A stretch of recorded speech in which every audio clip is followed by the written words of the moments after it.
Now that you guys have a good grasp on mineral identification, we're going to go into some rock identification. We're going to start out with some good old igneous rocks. Igneous rocks are not really found here in Florida, where I obviously am, but oh well, we still have some in the lab, so let's get started.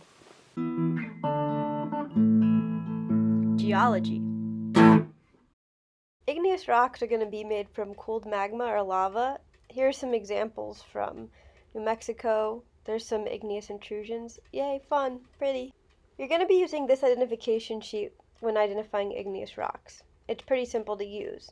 You have this top axis up here, it's color, light to dark, and then you have this axis over here, and it's based on grain size. It's really simple. You're just going to connect the two axes like battleship, and you're good to go. The two tools I'll be using for this ID are my eyes and a hand lens, which is a geology magnifying glass. I recommend everyone get them if you can afford it. They're great for all explorers. They're great for looking at rocks and other things, like this live oak root-boring beetle. So our first clue when identifying igneous rocks is going to be your color. You're going to have felsic, which is a pinkish, very, very light color. You can see this here, very pink. There might be some dark grains, but it's mostly light. That's important. Next, we're moving to intermediate. Now, intermediate is going to be a mixture of the light and dark. You'll see here, it's pretty much both of them together, and almost even distribution. Some dark and some light, that's cool. Next, we're going to go to mafic. Now, mafic is going to be all dark. Yeah, you see there, that's dark. Next, we have ultramafic. Now, you're really only going to have one ultramafic sample, and that's going to be olivine, though peridotite is another example. This is olivine. It's very green. Notice that. That's a big, important thing. We've seen it in mineral ID. Next, you have your vertical axis, which is going to be your grain size and when you need your hand lens. First is pegmatic. Those are these really big boy crystals. They are ginormous. Moving forward, you have phaneritic, which are just coarse grained, and that's going to be the really normal granites that you see. Here you see them. There's just really normal sized grains.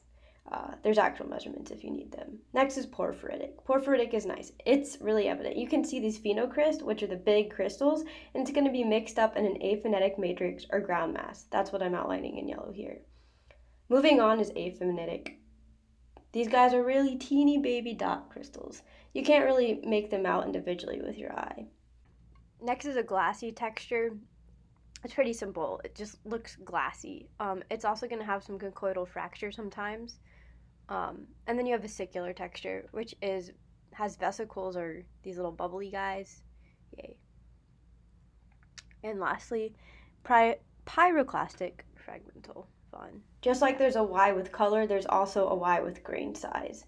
So the bigger grain crystals are going to be intrusive. That means they cooled inside the earth. If they're inside the earth, they're going to cool more slowly. Then you have extrusive, X, outside the earth. They're going to cool really quickly because they're exposed to air and make really small crystals.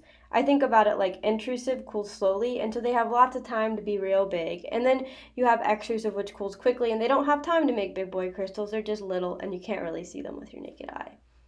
Moving forward, let's get into an example. So, here she is. She'd make a nice countertop.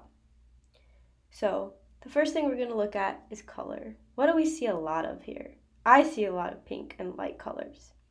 So we know it's not ultramafic or mafic, and it's not really looking intermediate either.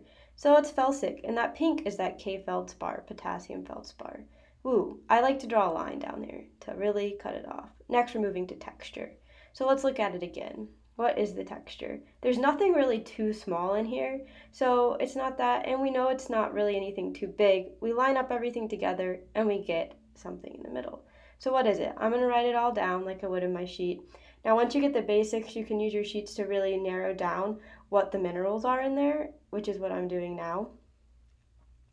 Biotite, muscovite, quartz, plagioclase, feldspar, K-spar, and then you're going to see what temperature did it cool at. So for this mineral, lining everything up real right, we know that those type of minerals are low temperature.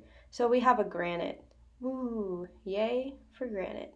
Nice countertops. Okay, now your turn.